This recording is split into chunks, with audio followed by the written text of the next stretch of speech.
right, so now lines are in place. We're going to start a nitrogen drip.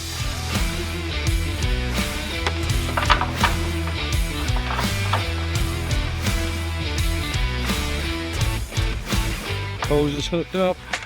Nitrogen flowing through the liquid line, should be coming out the suction side. We have our filter dryer on, arrow pointing away from the condenser towards the A coil, sticker on top so that the inspector can see it. All right, nitrogen has been holding in our system for over an hour. Pressure's held.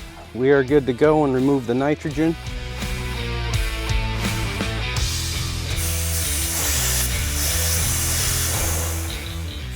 You're going to insert one valve stem back in on the liquid side.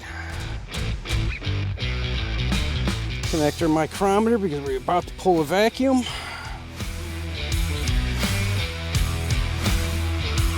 All right, so our vacuum's going to run until we get our micrometer down to below 500 microns.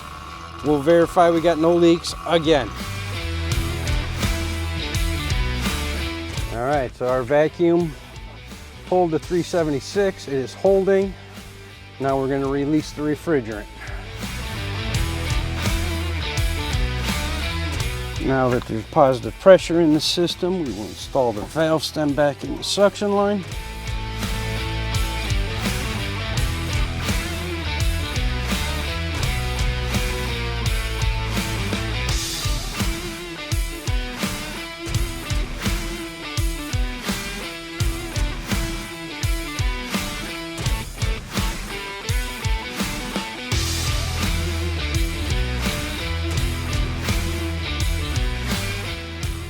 Now the AC should be ready to run. We can check a charge here in a little bit.